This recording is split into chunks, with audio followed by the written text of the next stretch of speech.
시청자 여러분 안녕하십니까. 진실을 여는 시간 판도라 김영호입니다. 오늘 판도라를 함께해 주실 두 분 소개하겠습니다. 김영진 더불어민주당 의원, 성일종 국민의힘 의원 나와주셨습니다. 어서 오십시오. 네, 반갑습니다. 예, 오랜만에 뵙습니다. 오늘 성일종 의원의 파트너로 원래는 민주당의 김성환 의원을 저희가 섭외해 놨었는데 오늘 내각 명단이 좀 발표가 되면서 환경부 장관 후보자가 되셔서 저희가 더 훌륭하신 분이라고 해야 됩니까? 아니면 같이 훌륭하신 우리 또 김영진 의원을 모셨습니다. 근데 세간에 알기로는 김영진 의원이 내각 명단에 들어갈 것이다 이런 얘기도 있었는데 왜 오늘은 발표가 안 된 거죠? 그런 일은 없을 겁니다. 국회에서 열심히 일하는 게 저의 목표입니다. 아직 좀 발표가 안 된 장관 자리가 몇 자리가 더 있습니다.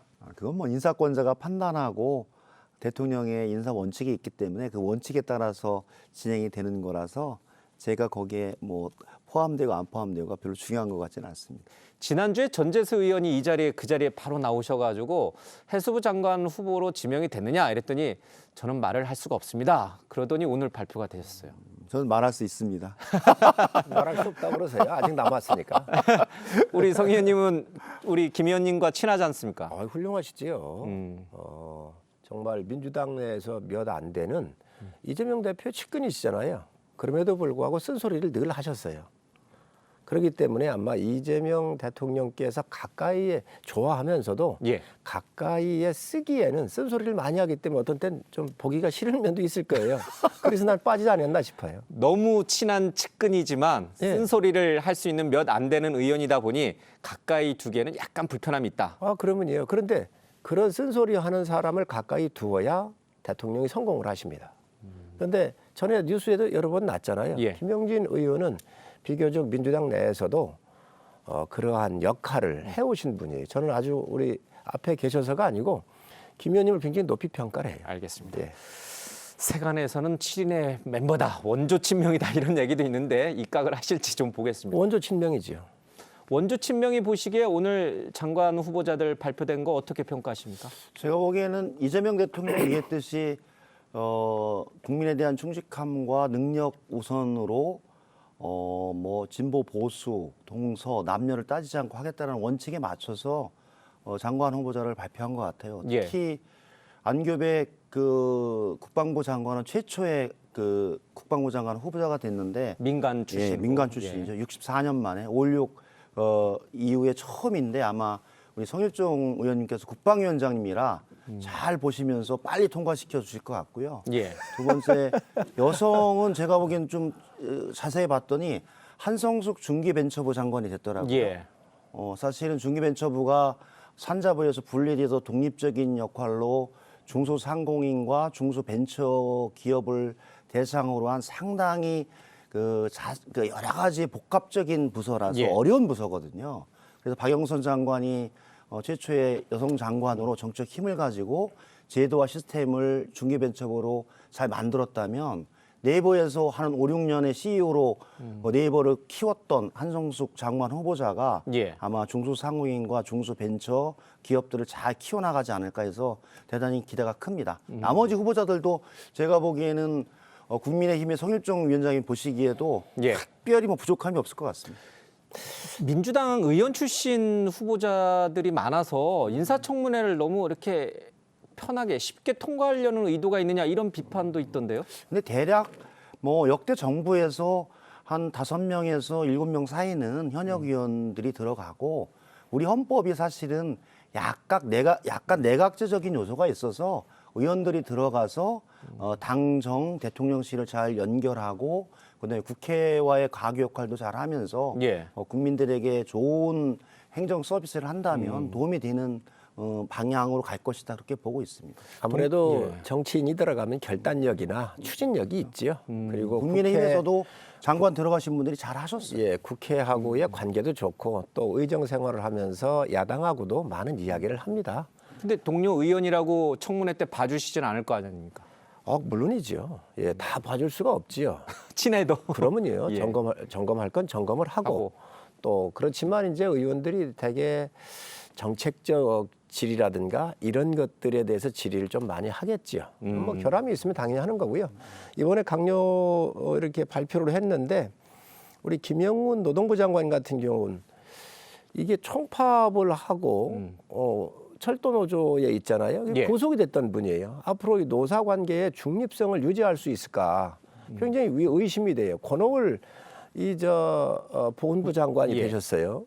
예전 그런데 무슨 전문성이 있죠? 예. 그동안요, 이 보훈부는 예우에 대한 게 있습니다. 그래서 독립운동가 후손이라든지 현역에서 이렇게 일을 하다가 장애가 왔다든지 여러 가지 이런 상징성 있는 분들로 이 장관이 되는 거 하나만으로도 그 보훈 가족에 주는 메시지가 있거든요. 예. 근데 이분은 저희 당에 있었던 분이에요. 그러니까요. 뿌리가 같아요. 그런데 이거 아주 정말 전형적인 보훈 인사잖아요. 보은 인사. 보훈 인사. 그다음에 정동영 장관 같은 경우 두 번째 하는 건데 통일부 장관만 두 번째. 그렇습니다. 대표적인 친북 인사예요. 천안함 부정했지 않습니까? 어? 또 국가보안법 폐지한다고 하셨던 분들이에요. 이런 분들을 그대로 임명을 했어요. 야당의 입장에서 볼 때는 이게 뭐 잘한 부분도 있습니다. 예를 들면 전재수 의원이나 김성환 의원 같은 경우는 의원 사이에서도 여야를 통틀어서 아주 좋은 평판을 갖고 계신 분들이지요. 그런데 이러한 또 인사를 보면 그렇지도 또 않잖아요. 그래서 상당히 이런 부분이 편협돼 있다 이렇게 보여집니다. 저는 야당에서 장관 후보자에 대한 검증을 날카롭게 하는 거는 저희들도 야당이었을 때 그렇게 했었거든요. 그래서 역지사지 입장에서 잘 살펴보시는데 저는 나무를 보지만 숲을 보면서 예. 이 첫 정부가 국민들을 위해서 이 위기의 극복 시기에 조금 일을 할 수 있도록 넓게 좀 기회를 주시는 것도 또 야당이 가져야 될 여러 가지의 이 상황이 아닌가. 그리고 예.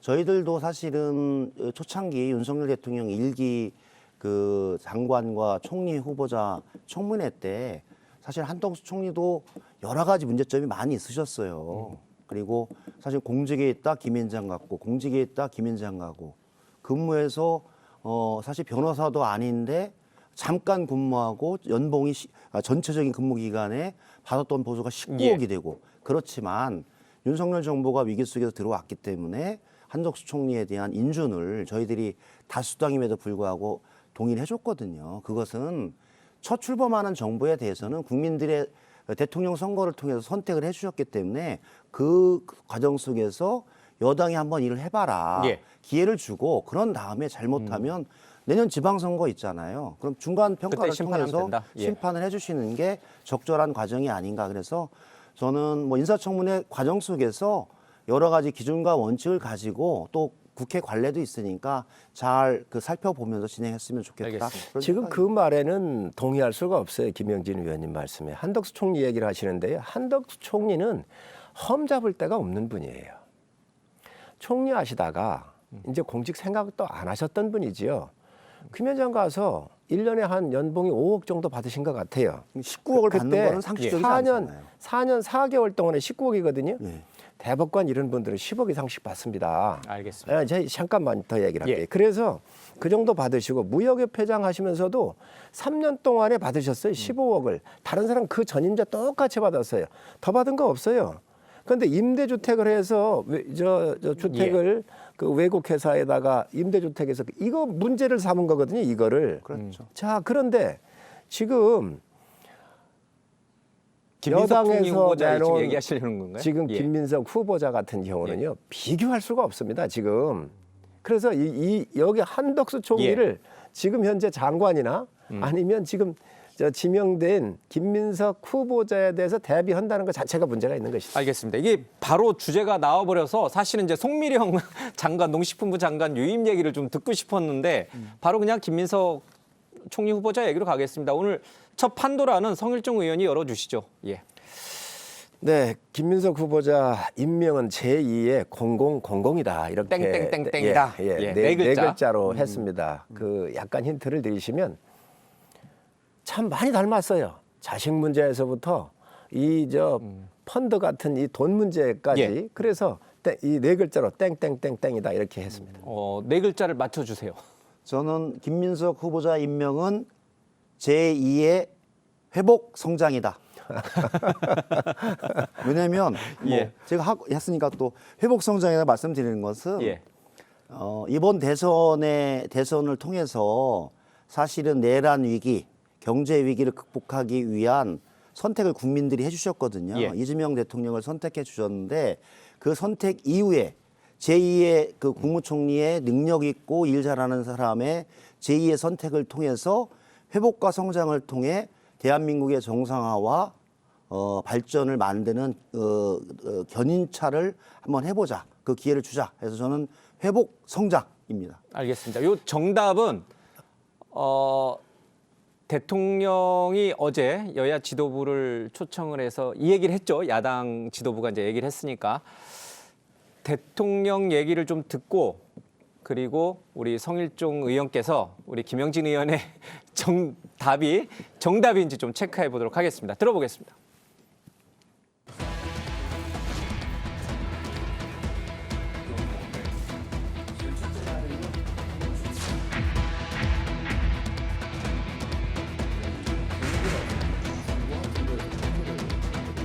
이 후보자에 대한 의혹이 사실 감당하기 힘들 정도로 많이 나오고 있습니다. 그것이 과연 이재명 대통령의 성공에 얼마나 도움이 될런지 대통령께서는 청문회 과정에서 본인의 해명을 지켜보는 것이 바람직하다고 하셨습니다.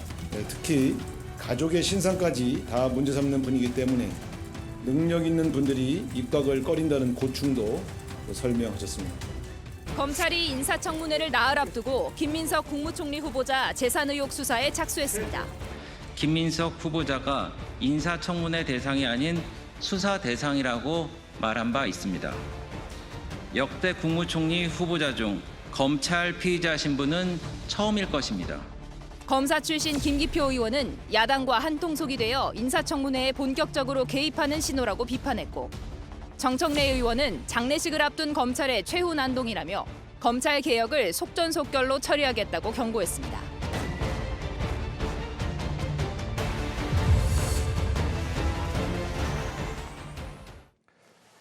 내일부터 김민석 총리 후보자에 대한 인사청문회가 시작이 되는데 김민석 후보자 임명은 제2의 회복 성장이다 이렇게 이제 답을 주셨는데 정답입니까? 대단한 상상력이 아주 아전인수식 해석이라고 생각을 합니다. 참 조국 사태하고 많이 닮았어요. 그래서 제 답은 이 조국 사태입니다. 네 글자 땡땡땡은 예. 조국 사태다. 그렇습니다. 왜 그러냐면 우선 이 홍콩대에 인턴십을 했다 그랬잖아요. 예. 이게 없습니다. 없습니다. 홍콩 메트로폴리탄 대학에 이런 교수가 홍콩대에 없고요. 예. 메트로폴리탄 대학의 교수가 이 교수가 있어요. 그런데 메트로폴리탄 대학에 물어보니까 고교 학생 인턴십이 아예 없다는 거예요. 또 지금 김민석 후보자가 아주 어려움을 겪고 있는 게 돈과 관련된 문제입니다. 뭐 자산이 2억 1,100개 없는데 뭐 그러냐 이렇게 얘기를 하는데 그게 아니에요. 이분이 처음에 20년도에 재산 신고했던 게 마이너스 5억 8천인가 다 아실 거예요. 다 계산해 보면은요. 다 계산해 보면 교회 헌금 뭐 쓰고 또 저 추징금 반납하고 예. 저 갚고 이런 걸 다 하고 나면 여기에서 최소 8억에서 10억 정도가 또 아들한테 1.5억 준 거 유학비 간 거 국제학교 보낸 거 이런 걸 계산을 해보면 8억에서 10억 정도가 어디선가 나와야 돼요. 이게 굉장히 불투명합니다. 그렇기 때문에 지금 우리 당의 송원석 원내대표도 대통령을 만났을 때 이런 의혹 얘기를 한 거지요. 예. 그런데 아까 얘기했지만 한덕수 총리하고 비교했는데 한덕수 총리는 세금을 정확하게 낸 거예요. 여기는 세금도 없어요, 지금 현재. 그러다가 보니까 어떤 문제를 가지고 지금 현재 얘기를 하냐. 뭐 빙부상을 당했다. 출판 기념회 2번 있다. 이렇게 얘기를 하는데 3번이거든요. 그렇게 따지면. 결혼하기 전 거는 그 19년에 했기 때문에 이게 다 반영이 된 거고 20년 이 신고할 때. 그래서 지금 최소 8억에서 10억 정도의 돈이 어디서 나왔냐는 거예요, 이게. 그렇기 때문에 국민들이 여기에 의혹 시선이 있는 거죠. 그래서 이런 돈 문제와 자녀 문제 여러 가지로 봤었을 때 이게 제2의 조국 사태를 보고 있다. 국민들이 생각하실 겁니다. 제가 보기에는 지금 그 과도한 정치 검찰의 수사에 의해서 그 남부 교도소에 있는 조국 전 장관이 좀 기분이 나쁠 겁니다. 그래서 제가 보기에는 그렇게 예. 비교하는 건 적절하지 않은 것 같고요. 예. 저는 사실은 김민석 그 총리 후보자와 오랫동안 인연이 있습니다. 2000년부터 김대중 총재 비서실장부터 2002년 서울시장 후보 때, 그리고 2002년 서울시장 후보가 떨어지고 나서 2022년 그 총선 때까지 18년간의 사실은 정치 낭인이었거든요. 예. 그리고 두 차례의 정치자금 관련한 사법 처리가 있었는데 그 출발이 제가 아주 정확히 아는 사람이에요. 왜냐하면 2000년 총재 비서실장과 2002년 서울시장 우리 민주당 후보로 나갔을 때 제가 같이 도와드렸거든요. 예. 그 이후에 사법 처리의 과정이 사실은 두 번의 예가 있었거든요. 정치자금 관련한 게 두 번이었는데 두 번 다 사실은 2002년에 이명박 대통령 후보와 서울시장 경선을 했다라고 하는 그 정치적 이유로부터 출발한 검찰의 과도한 수사에 의한 예. 처벌이었어요. 그래서 그로부터 시작된 것이 추징금과 벌금을 갚기 위해서 나왔던 부분들이 지금 나왔던 그런 재산상의 여러 가지의 과정과 절차를 설명하고 있는 거거든요. 그러다 보니까 그것을 한마디로 세금을 내야 되고 추징금을 내야 되고 벌금을 내서 정상적인 사회활동을 하기 위한 과정 속에서 사인 간의 채권 채무 관계를 했던 부분이었거든요. 그러니까 2022년까지 18년간 사실은 공직이 없었어요. 공직이 없었어요. 그러니까 공직자의 재산 신고 대상이 아니었거든요. 근데 그거는 제가 보기엔 주지훈 의원이 잘 몰랐나 봐요. 정치 초년병이라. 그래서 19년에 결혼식 때 제가 갔었습니다. 김민석 후보가 재혼을 했거든요. 그 교회에서 결혼식을 했고 그런 과정들. 다음 연도에 빙부상을 당했고 예. 정상적으로 국회의원이 돼서 두 번에 걸쳐서 출판 기념을 했던 과정이 있었던 겁니다. 그래서 그 수익과 지출에 대한 부분들은 청문회에서 제가 보기엔 충분히 소명이 소명 돼서 가능할 할 수 것이다. 있다라고 보기 때문에 저는 문제가 없다라고 제가 말하진 않아요. 제가 보기에는 우리 성일종 의원도 생각하지만 2002년에 서울시장 선거에서 이명박 후보와 붙었다라고 하는 이유로 2007년 대통령이 된 이명박 대통령의 정치 검찰이 사실은 김민석 후보에 대한 정치적인 탄압의 과정으로 사실은 이 추징과 벌금이 진행이 됐던 거거든요. 그래서 저는 이유가 있었다. 그래서 그러한 갓난시고 어려운 과정들을 저는 김민석 후보가 거쳐오고 그 속에서도 제가 보기에는 중국 청와대에 가서 석사 과정을 마치고 예. 또 미국에 가서 케네디 스쿨을 마치고 그러면서 저는 자기를 준비해 왔는데 제가 보기에는 지금 김민석 후보의 재산이 2.2억이에요. 4선 국회의원인데 저는 그 과정에 많은 문제 제기를 하지만 김민석 후보가 권력과 무엇을 이용하여 비리를 통해서 재산을 축적하거나 이런 과정이 전혀 없는 없었다. 과정이었다. 그러나 저는 아무런 그 속에서 하나의 문제점이 없다. 저는 그렇게 보진 않아요. 그 어려운 과정을 겪어오는 과정 속에서 저는 좀 묻었다. 그러나 그것이 아예. 총리를 수용할 수 있는 정도까지는 아니다. 한덕수에 예. 비하면 아예. 저는 한덕수 총리에 비하면 10,000분의 1밖에 안 된다. 한덕수 총리하고 비교할 수가 없다. 한덕수 총리는 한덕수 총리는 저기 조용히 계신 분이 말씀 안 됐어요. 한덕수 총리는 자기의 권력의 전직 관력을 이용해서 19억을 받은 사람이에요. 한덕수 총리의 19억을 어떻게 받겠어요? 한덕수 총리의 청문회 할 때 제가 여당에 간사했어요. 살아오신 걸 다 봤어요. 민주당 의원들이 다 합니다. 그래서 민주당 의원들이 보이콧을 했어요. 보이콧을 해서 일주일 뒤에 다시 허작을 해가지고 그것도 제가 살려서 다시 했어요. 자, 그런데 어느 누구도 얘기할 수가 없었습니다. 왜 뭐라고 그래? 왜 그러냐?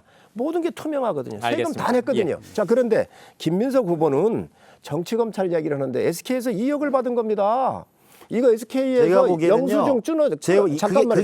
그게 2002년 사안이잖아요. 잠깐만요. 그래서 2억을 받아가지고 SK에서 이거 영수증 우리가 끊어줄 수가 없다. 이거 받을 수가 없다. 이렇게 준 거기 때문에 대법원 판결까지 난 거예요.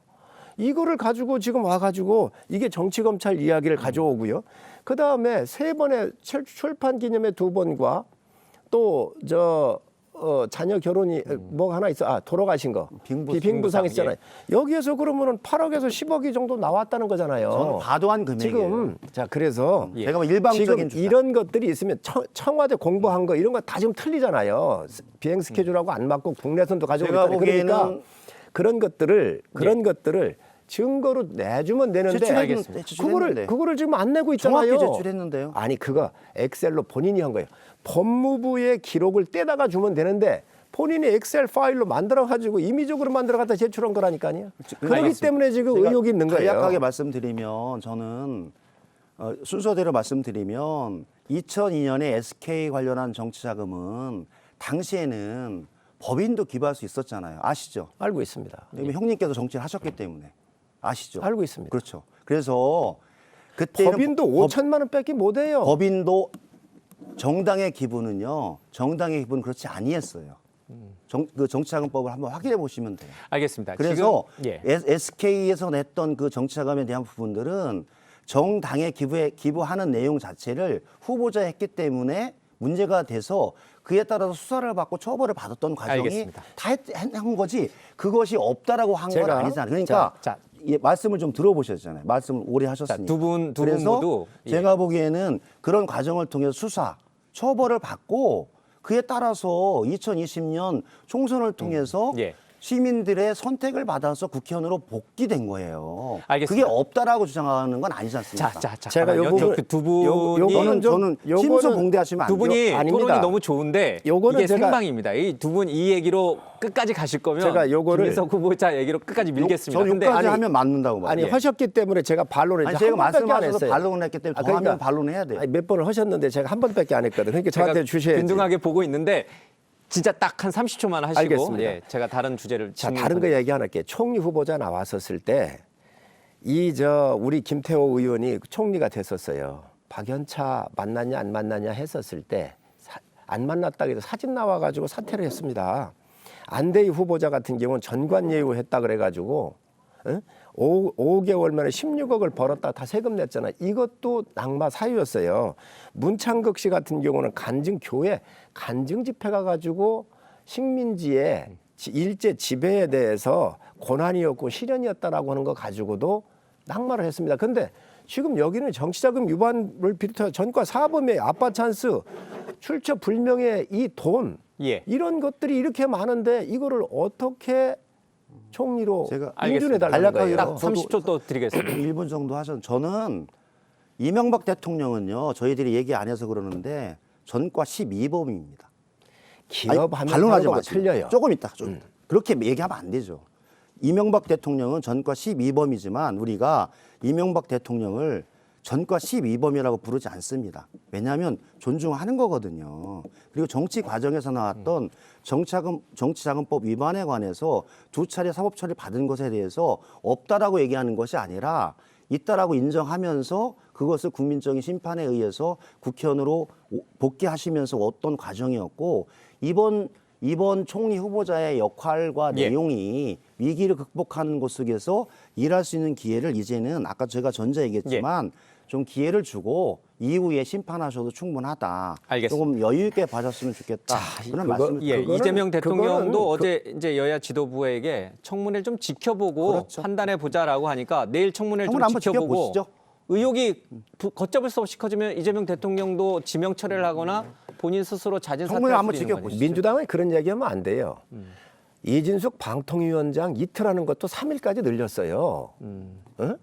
지금 뭐 과거의 아니, 모든 얘기를 다 지금 얘기하면 여당이니까 그 얘기할 수 밤을 있을지 새도 안 모르지만 되는데 자, 용기를 딱 아니 좁혀서 가만히 좀 말씀하시면 계셔보세요.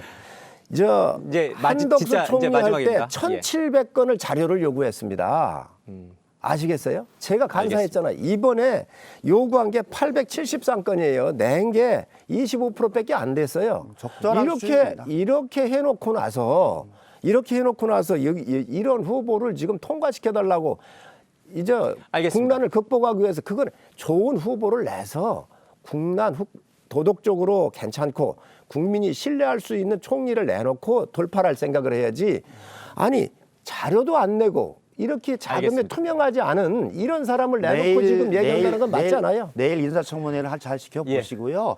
저는 아까 말씀드렸지만 나무를 보지 말고 숲을 보면서 우리나라의 현재 위기 극복의 역할들을 잘할 수 있는지에 대한 예. 그 자질을 보면서 판단했으면 좋겠다. 알겠습니다. 그런 말씀을 드립니다. 그 김민석 총리 후보자와 관련된 얘기는 이게 밤새야 됩니다, 진짜. 이게 저희 그 뒤에 있는 프로그램들 다 없애고 생방으로 계속 밀고 가야 됩니다. 예, 시간이 많지 않아서 그러나 굉장히 두 분 대화는 재밌었습니다. 그리고 흥미로운 대목들이 많았습니다. 내일 청문회에서 소명을 적극적으로 하시든가 잘 못하면은 또 야당이 공격을 하시든가 이렇게 하면 될 것 같습니다.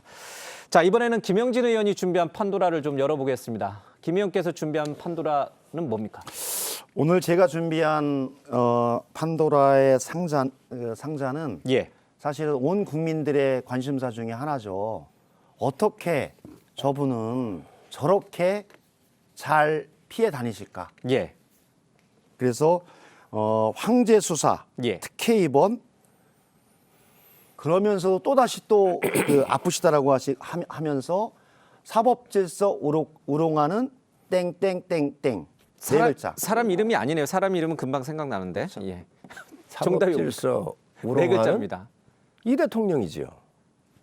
사법질서 우롱하는 이 대통령. 예, 그렇지 않습니까? 이재명 대통령인 그렇습니다. 거죠? 예. 네 글자인데 왜 그러냐? 이재명 자, 대통령이면 여섯 아니, 글자인데. 아니 이 대통령이에요. 땡! 그 왜 그러냐면 땡! 예. 먼저 듣겠습니다. 왜 이 대통령이라고 보시는 겁니까? 이 대통령 특혜 입원은 아닌데. 이 대통령 예. 자 불체포 특권 다 포기한다가 다 했잖아요. 예. 그뭐 국민이 다 알고 있잖아요. 저 최고 좋은 외상센터 부산에 가가지고 황제 헬기 타고 서울로 그것도 올라오셨잖아요. 특혜 입원이다 이렇게 보시는 거군요. 그러면요 또 단식하시면서 녹색병원에 가서 입원도 하셨잖아요. 오케이. 그러면서 모든 이 사법질서 다 허트렸던 게 이 예. 대통령이. 근데 이제 김영진 의원님은 여기를 공격하고 땡입니다, 싶으셔서 땡. 얘기를 하셨는데 그렇죠. 이게 그대로 돌아갔다고요. 정답이 뭡니까? 이 대통령은 땡이고. 예. 정답은 김건희 그 배우자 관련한 얘기입니다. 예. 한마디로 사실은 모든 국민들이 이 법 앞에 평등한데 검사들 수사 받으면서 검사 본인의 핸드폰을 예. 제출하는 게 아니라 검사들의 핸드폰을 제출해 놓고 황제 수사를 받고 또 지금도 뭐 경찰이나 검찰의 소환 수사에 전혀 임하지 않고 갑자기 안 아프던 몸이 아파서 예. 입원하고 그러면서 사실은 모든 국민이 지켜야 될 사법 질서를 우롱하는 법꾸라지, 김건희 여사. 예. 알겠습니다. 그렇게 저는 보고 있어요. 그리고 온 국민들이 예. 국민 밉상 김건희 여사를 보는 입장이 예. 저는 비슷하다고 봐요. 왜냐하면 알겠습니다. 도이치모터스 의혹, 그다음에 서울 양평고속도로 의혹, 또 디올백을 비롯한 청탁금지법 위반 등 예. 수없이 많은 것이 있음에도 불구하고 단 한 차례도 소환 조사를 받지 않는 대한민국의 유일한 사람이었습니다. 알겠습니다. 그래서 법꾸라지. 자, 그러면 김건희 여사 의혹과 관련된 영상을 잠깐 보겠습니다.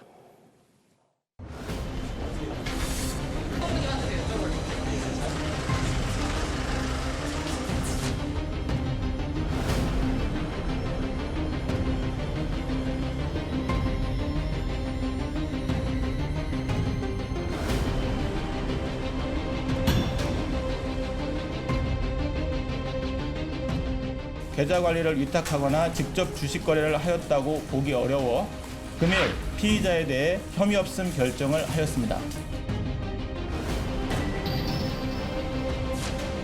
검찰의 재수사가 시작된 지 2달도 안 돼 김건희의 육성으로 주가 조작을 인지하고 공모했음을 입증하는 빼박 증거들이 무더기로 쏟아졌습니다.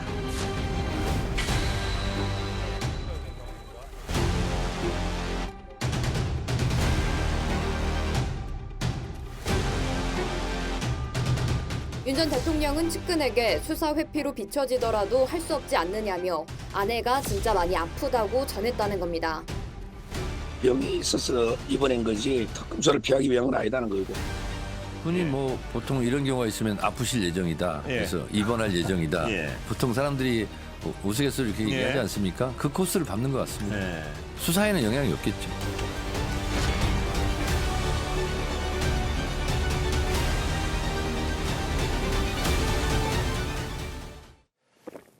네, 김건희 여사 관련된 육성 파일 얘기는 이제 지난주 내내 이제 저희들 언론에 많이 보도됐으니까 제가 드리고 싶은 질문은 김건희 여사도 그렇고 윤석열 전 대통령도 그렇고 지금 내란 특검 또 최혜병 특검 등 여러 가지가 윤 대통령을 겨냥하고 있습니다. 그래서 두 분 모두 다시 체포영장이 발부돼서 구속이 되느냐 아니면 이대로 계속 가느냐 이제 이런 문제가 대두되고 있습니다.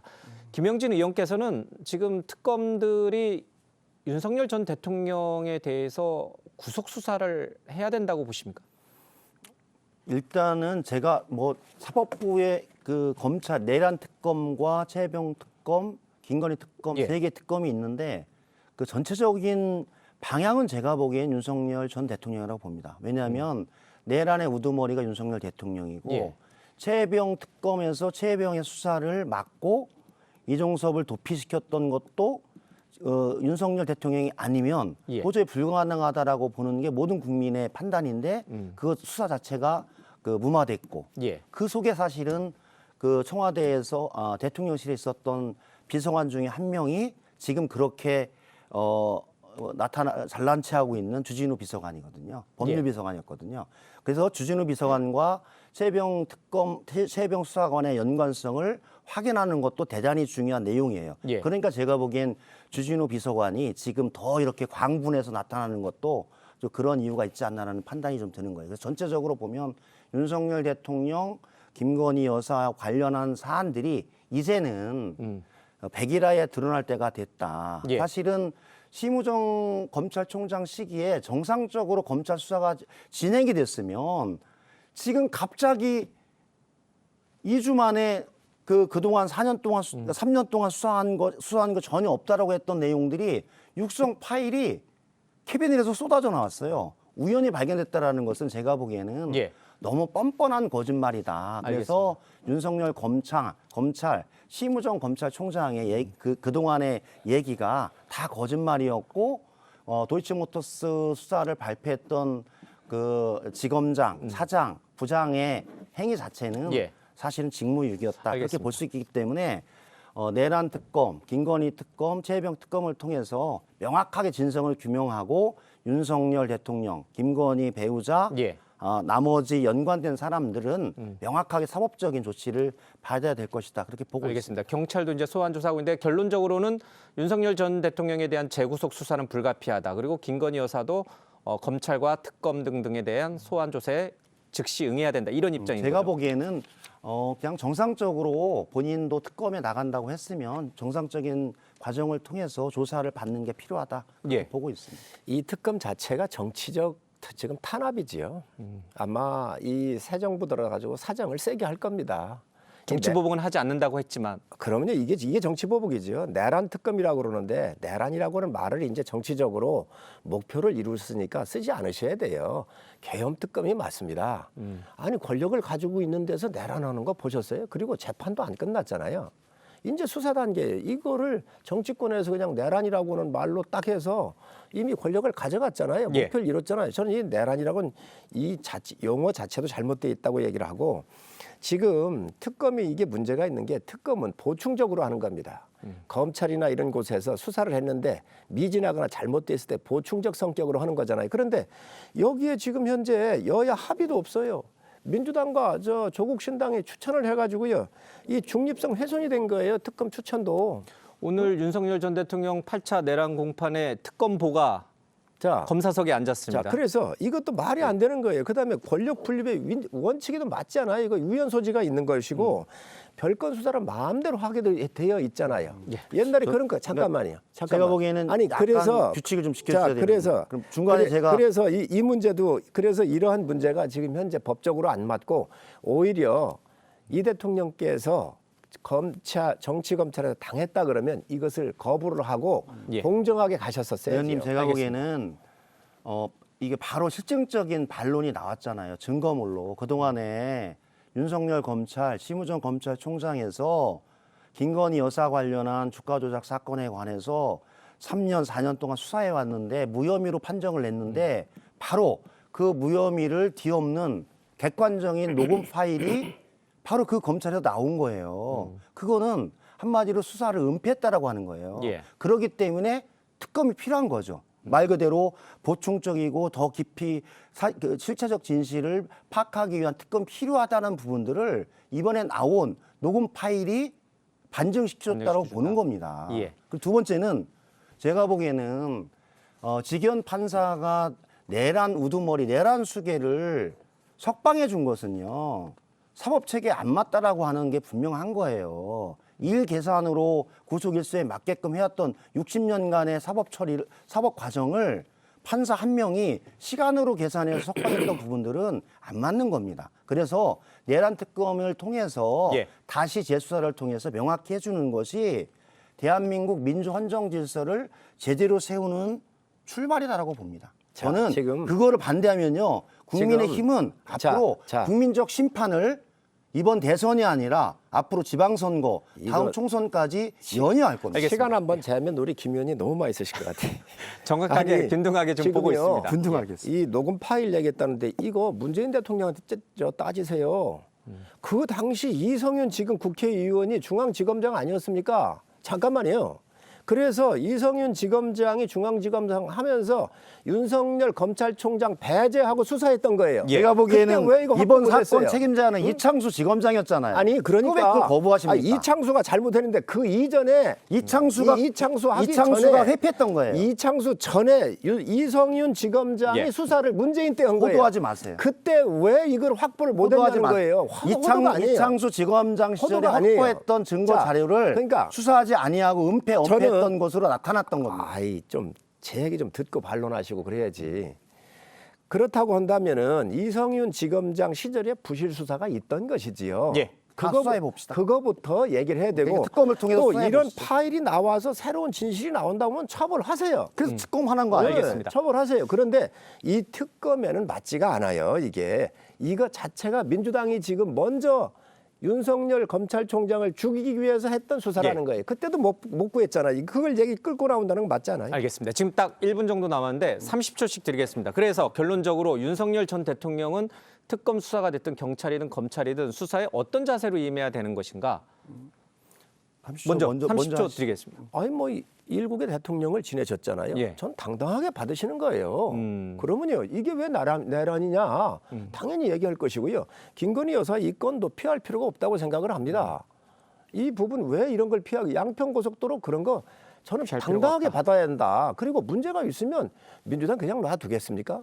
전 당당하게 받아야 되는데 이러한 모든 것들이 정치의 탄압으로 가지 않기를 기대합니다. 저는 윤석열 대통령과 김건희 여사 관련한 것은 이 특검을 통해서 실체적 진실이 분명히 규명이 돼서 내란 위기, 그다음에 주가 조작 관련한 범죄 행위, 최혜병의 그 진상 조사 부분들을 어떻게 은폐했는지에 관련한 주진우 비서관을 비롯한 청와대 그 대통령실의 모든 사람들의 실체적 진실들을 분명하게 특검을 통해서 밝히는 게 필요하다. 그리고 저는 법에 따라서 같이 수사와 그에 따른 결과들을 받아들이는 게 필요하다. 그렇게 알겠습니다. 오늘 두 분이 너무 뜨겁게 논쟁을 벌이셔서 막 시간을 더 늘려버리고 싶은 마음이 이제 간절합니다. 다음에 저희가 다시 한번 두 분을 모시고 또 얘기를 나누도록 하겠습니다. 오늘 두 분과는 여기서 인사드리겠습니다. 고맙습니다. 네, 감사합니다.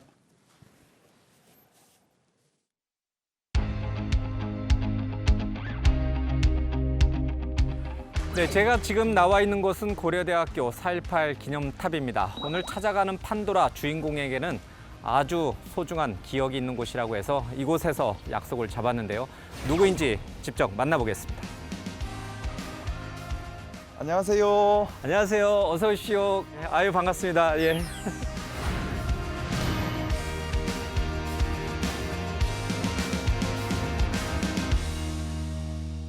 여기 왜 여기서 만나자고 하신 겁니까?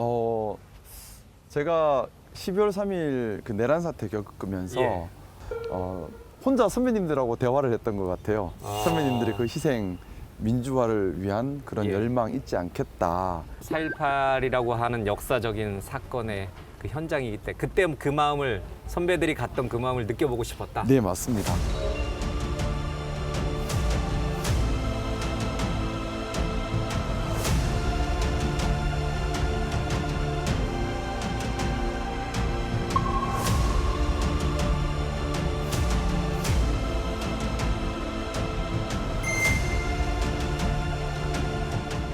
고려대라는 공간이 저한테는 정말 좀 특별한 의미가 있습니다. 예. 저는 고대 출신인 게 참 자랑스러운데 이유가 독립운동 그리고 민주화 운동에 불의에 저항한 호랑이는 굶주려도 풀을 먹지 않는다.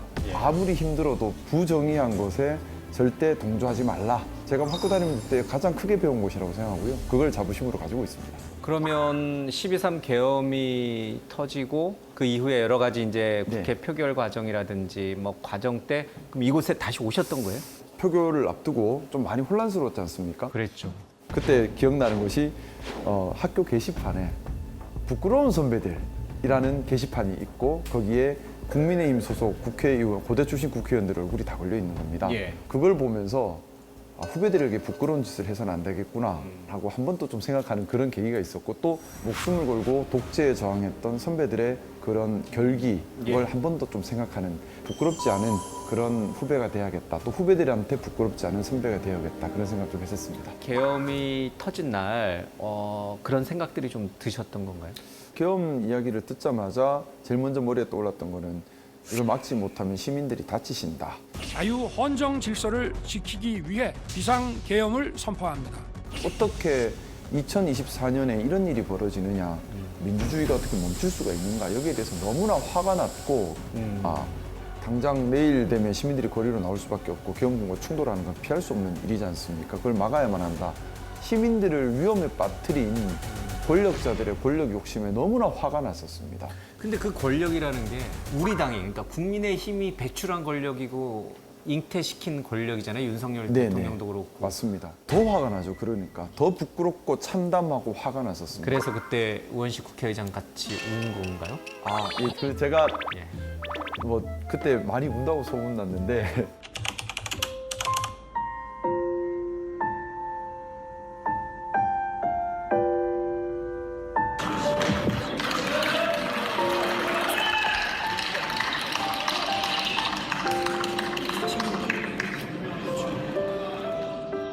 원래 그러진 않아요. 그래 웃음이 많은 것 같은데. 원래는 웃음이 많습니다. 근데 그때 너무 참담하고 절박한 마음에 우원식 의장님이 나타나셔야 계엄 해제 결의를 할 수 있지 않습니까? 근데 안 나타나셔서 조마조마하는데 의장님이 나타나셨어요. 그걸 보고 저도 모르게 의장석으로 올라가서 손을 꼭 잡고 의장님께 나라고 해주십시오 하면서 저도 모르게 울컥했었는데 그때 의장님께서 같이 이렇게 눈시울 하면서 손 꼭 잡아주셨던 그때가 참 기억납니다. 그게 12월 3일 밤이었습니다. 근데 이제 그 이후에 그 조금 반전이 있었어요. 그러니까 국민의힘 김상욱이 왜 저쪽 편이지? 뭐 이렇게 이제 막 이렇게 이제 관심을 가질 때 김상욱 의원께서 무조건 계엄을 해제해야 되지만 탄핵에는 내가 반대한다라는 기자회견을 딱 했을 때 그 말을 정말 그 뒤에 민주당 의원들도 줄 서 있었죠. 뭐지? 왜 이분이 갑자기 또 약간 뒤통수 때리는 발언을 하시지? 저는 오늘 표결에 참여했습니다. 저는 윤석열 대통령이 대통령의 자격이 없다고 생각합니다. 하지만 아직 당에 소속되어 있는 몸이기 때문에 당론에 따라 이번 탄핵안에는 동의하지 않았습니다. 두 가지 목적이 있었는데요. 하나는 우선 대통령 즉시 하야 또는 탄핵을 해야 한다는 입장을 견지하고 있었고요. 12월 7일 첫 탄핵 표결 때 중진 의원님들께서 이제 저에게 설득을 하시기를 탄핵은 국가적 혼란이 일어나고 또 시간이 많이 걸리는 일인데 즉시 하야는 바로 내려오고 시간이 안 걸리고 국가적 혼란도 덜하다. 그러니 탄핵보다는 즉시 하야가 국민을 위한 것이다 라는 취지로 말씀을 많이 주셨습니다. 그런 이유 하나, 또 하나의 이유도 있었어요. 뭐냐 하면 사실 그날 탄핵을 시킬 수 있는 상황이면 아마 탄핵 찬성했을 겁니다. 근데 불성립될 걸 눈에 보이는 상황이었거든요. 저 이후에 아무도 안 오겠다는 것도 알 수 있었고 그래서 왜 이런 일이 벌어진 걸까를 스스로 좀 많이 생각을 하게 됐는데 지독한 진영 논리, 상대방을 악마화하려는 비겁한 정치, 권력만 탐하고 국민을 주인으로 알지 못하는 잘못된 정치의 생각들 이것들 때문에 생긴 것이라는 생각을 했어요. 이런 진영 싸움에 대해서 좀 경종을 울리고 싶다는 생각을 했었습니다. 그 두 가지 이유 때문에 기자회견을 자청하고 이야기했는데 그때는 제가 순진한 마음에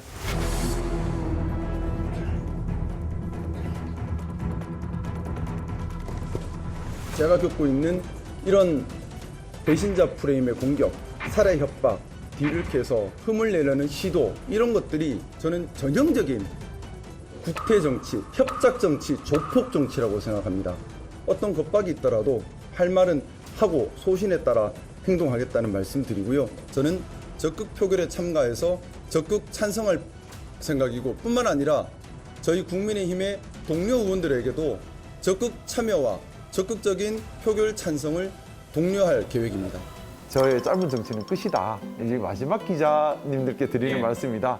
막연하게 이제 제가 내일이라도 국회의원 사퇴해야 될 수도 있겠다 하고 이제 기자님들께 말씀을 드렸던 기억이 납니다. 피켓을 들고 약간 이제 1인 시위 비슷하게 했을 때 이제 많은 국민의힘 의원들, 선배 중진 의원들이 들어갔잖아요. 뭐 그냥 모른 척 지나가는 분도 있고 어깨를 툭툭 치는 분도 있고 윤상현 의원은 와서 또 이렇게 나는 내란죄라는데 동의 안 해. 나 끝까지 반대할 거야. 왜?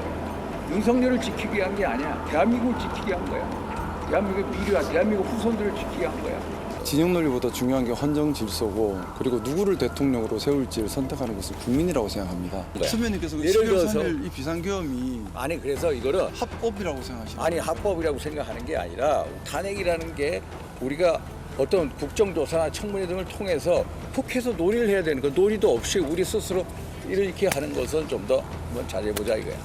오케이? 올라. 말씀 감사합니다. 의원님. 그러니까 위로와 설득이 같이 녹여져 있는 말들을 건넬 때는 어떤 느낌이었어요? 일단 위로는 아니었고요. 설득하면서 이제 본인께서 워낙 언론 노출되는 걸 좋아하시다 보니까 언론 노출을 좀 기획했던 것도 있으신 것 같습니다. 그때 저는 너무나 간절했어요. 뭐냐면 저는 즉시 하야를 믿고 했는데 결국 즉시 하야를 하지 않았지 않습니까? 12월 14일 반드시 넘겨서는 안 되는 겁니다. 그런데 문제는 당내에서는 권성동 원내대표가 탄핵에 반대하는 입장을 강력하게 유지를 하고 있고요. 김 의원에게 경고했잖아요. 저한테도 많은 경고가 있었죠. 그래서 대놓고 경고했잖아요. 네. 당을 나가라. 당론에 반대되는 행위를 한 김상우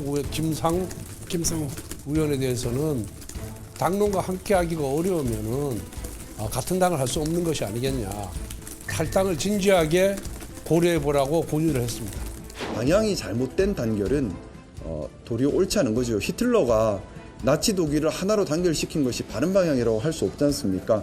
당에 남아서 당을 바른 길로 갈 수 있도록 계속해서 노력해야 된다. 그렇게 믿고 있습니다. 원내에서 그립감 강하게 탄핵 반대를 당론으로 했기 때문에 마음은 양심상으로는 탄핵을 찬성해야 되는데 욕먹을까 봐 겁나서 못하는 사람들이 많았거든요. 그래서 그 욕 내가 먹겠다. 내가 욕바지를 하겠다. 또 보이콧을 못할 명분과 상황을 만들겠다. 김상욱이 막내인데 정말 고생을 하네. 야, 우리가 그래도 양심 지켜야지. 이 분위기를 만들어야겠다 생각 때문에 그때 이제 피켓 시위에 나서게 됐던 겁니다. 이제 그렇게 계엄과 탄핵의 시간이 지나고 이제 조기 대선이 열리게 됐는데 조기 대선이 치러지기 한 달 전쯤 이제 전격적으로 국민의힘을 탈당해서 민주당으로 가셨단 말이에요. 깊은 고민 끝에 저는 오늘 더불어민주당에 공식으로 함께하는 것을 말씀 올리고요. 더 건강한 더불어민주당을 만들어서 함께 국민들을 받드는 국민을 위하는 정치를 하겠다 약속을 드리겠습니다.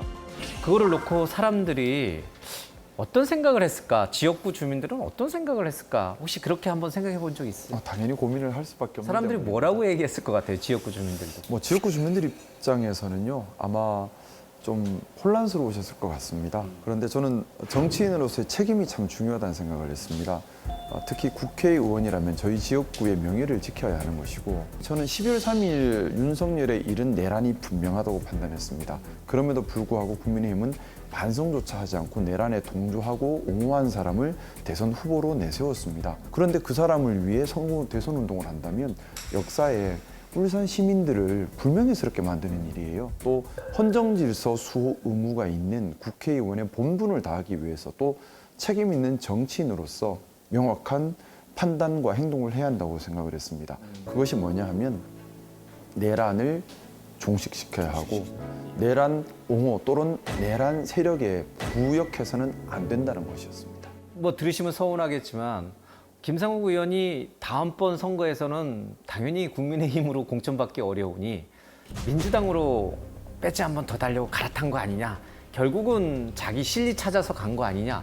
또 이렇게 얘기하시는 분들도 있었죠, 주변에. 그 국회의원 오래 할 생각이면 처음부터 가만히 있었겠죠. 가만히 있으면 탄핵 반대 안 하고. 김 의원은 스스로 지금 보수라고 생각하세요? 아니면은 진보적 정치인 국회의원이라고 생각하세요? 저는 보수 정치인이라고 생각합니다. 지금 민주당 소속이지만 지금도 보수적 근데 정치입니다. 우리가 보수라고 하는 개념에 대해서 한번 생각을 해봐야 돼요. 보수 진보란 말 자체가 기능에서 비롯된 말이에요. 보수의 기능이라고 하는 것은 사회의 원칙을 지키는 겁니다. 또한 사회의 품위와 포용성을 지키고 사회 통합을 이룩하는 것이 보수입니다.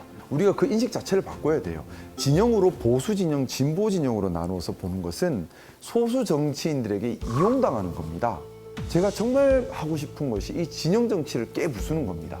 진영 정치라고 하는 것은 국민을 주인으로 보는 게 아니라 국민을 도구로 보는 거예요. 국민이 주인이시면 주인인 국민에게 잘 봉사하는 정치 집단에게 상을 주면 됩니다. 국민을 주인으로 모르고 함부로 하는 정치 집단은 벌을 주면 됩니다. 보수의 기능, 진보의 기능을 잘 수행하는 것만 보면 되는 것이고, 그렇다면 한 정치 집단이 두 개를 다 수행할 수도 있는 거예요. 이재명 대통령 어때요? 지금 이제 한 3주 정도 지나가고 있는데 제가 기대했던 것 이상으로 너무 잘하고 계셔서 감사한 마음이고요. 국민의 한 사람으로서 혼란에 빠진 대한민국을 구하고 있고 너무나 산적한 현안들이 많은데 하나하나 차분히 잘 해결해 가고 있는 것 같습니다. 윤석열 전 대통령은 어떻게 보고 있습니까? 지금 내란 특검이 이제 통과돼서 출범을 했고 지금 재판을 받고 있는데 얼마 전에 이제 지지자들을 좀 보고 싶다고 기자 보고 좀 비키라고 한 일도 있었습니다. 특검에서 소환 조사 요구하면 응하실 건지 궁금합니다.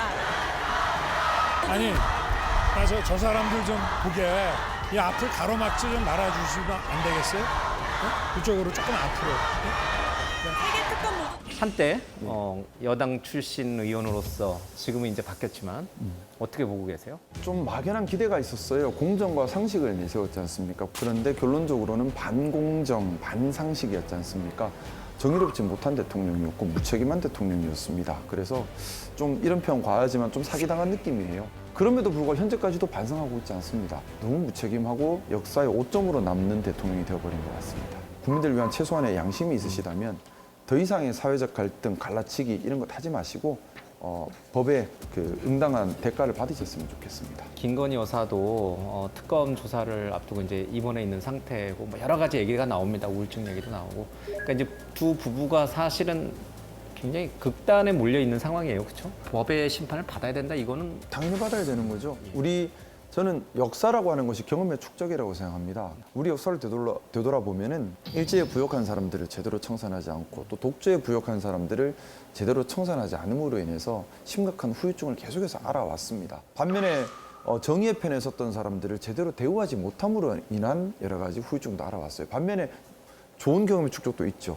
4.19 혁명, 광주항쟁, 6월 항쟁, 촛불혁명, 빛의 혁명 이런 것들을 통해서 만들어온 또 경험의 축적이 있습니다. 자, 이런 부분에서 본다 그러면 시민들께 총을 겨누고 민주주의를 부수고 독재를 시도한 그런 쿠데타를 일으킨 사람들에 대해서 정확한 법의 처단이 있어야지만 그것이 또 정당한 경험의 축적이 돼서 이 이후에 이런 시도를 하려는 것들을 미리 막을 수가 있게 됩니다. 분명하게 반헌법, 반국가적 쿠데타를 일으킨 윤석열과 내란 세력에 대해서는 반드시 법에 엄단이 있어야 되고 그걸 바탕 해야지만 헌법에 합하는 또 사회 통합을 위하는 진정한 의미의 화합이 이루어질 수 있다고 믿고 있습니다. 항상 이게 웃고 다니셔서 그냥 인상 좋은 이제 동네 형님인 줄 알았는데 또 이렇게 진지하게 얘기하실 때는 굉장히 소신 있게 강단 있게 말씀하시네요.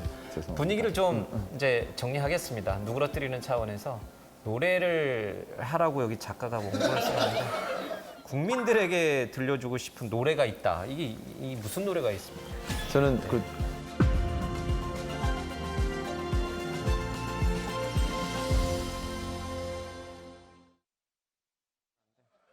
국민들에게 들려주고 싶은 노래가 있다. 이게 무슨 노래가 있습니까? 조용필 선생님의 바람의 노래라는 노래를 참 좋아하는데요. 바람의 노래. 많은 실패, 고난 이런 것들이 우리 삶에서 겪을 수밖에 없어요. 사람을 믿었는데도 배신도 당하기도 하고 일이 뜻대로 되지도 않기도 하고 하지만 그 모든 것을 사랑하겠네 하면서 넓게 더 자신을 유연하게 해가는 그런 모습들에서 좀 삶을 살아가야 하는 방향성 이런 것들을 좀 배우게 되는 것 같아서 좋아합니다. 한 소절? 해야 돼요? 부끄럽네요. 하라고 합니다. 네.